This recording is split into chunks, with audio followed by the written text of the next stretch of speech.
누구든지 자기 십자가를 지고 나를 따르지 않는 자도 능히 내 제자가 되지 못하리라. 아멘.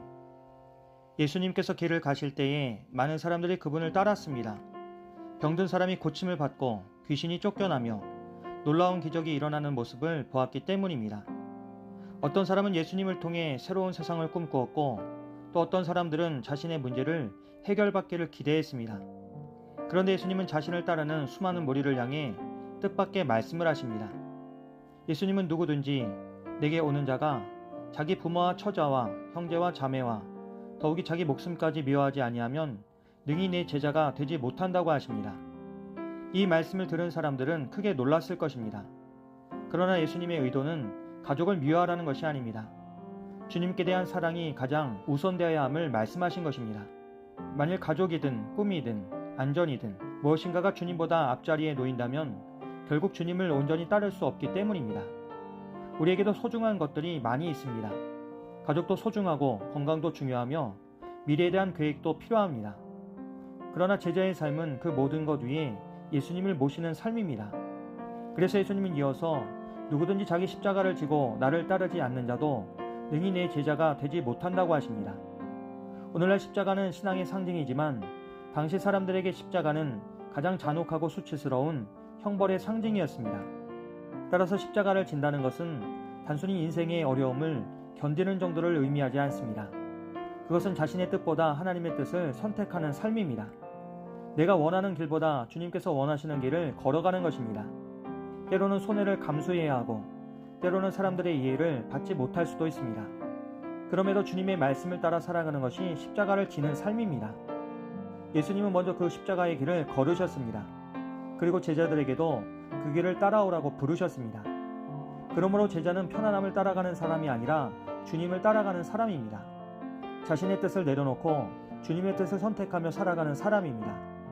그래서 예수님은 이어서 두 가지 비유를 들려주십니다.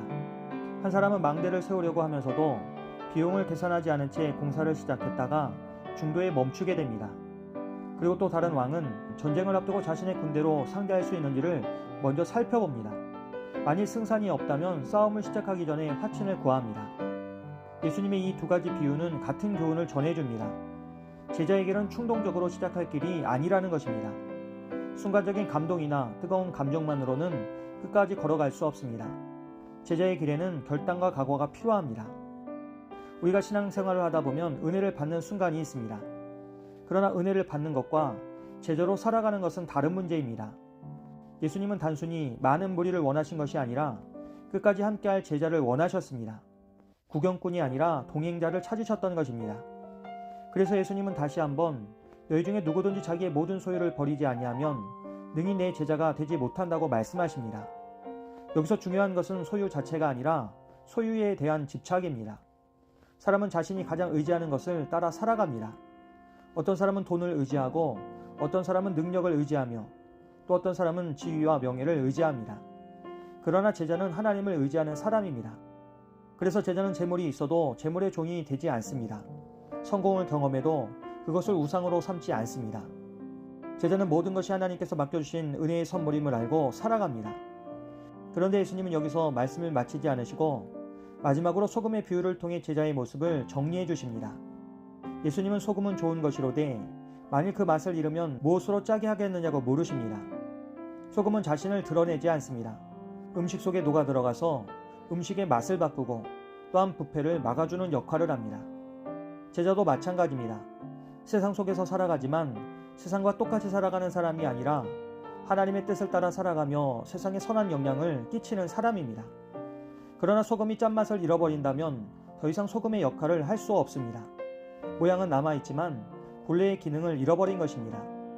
예수님은 제자도 그렇다고 말씀하십니다.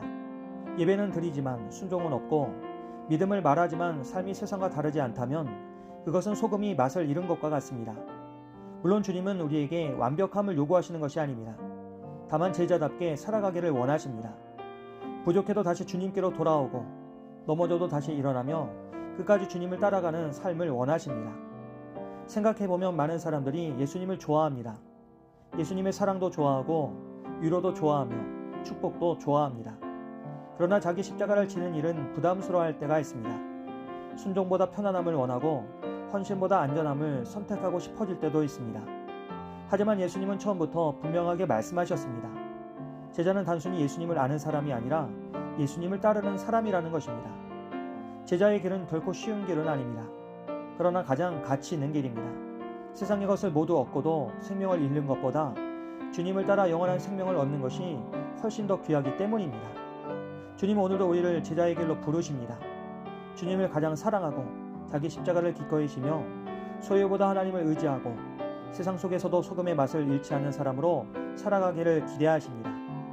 오늘도 우리가 그 부르심에 순종하며 주님을 따라갈 수 있기를 주님의 이름으로 간절히 기도합니다.